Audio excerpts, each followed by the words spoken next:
деген жазған смс қарасаң Ne deydi? Ama O o değil mi? okusun ki de başka şey yazdı.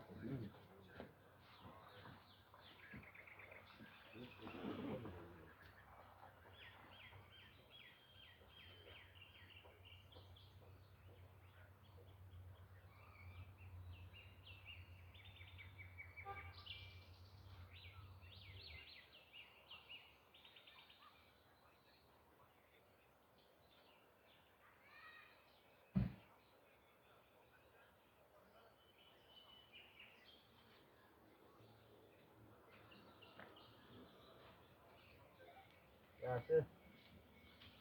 Asaka? Ne yap tartılsan blogger bol. Ha, o tartıda ben orada ölüyorum. Yoksa şimdi ağız tartıda da video falan oturacak. Sağ ol. Orada ölüyorum.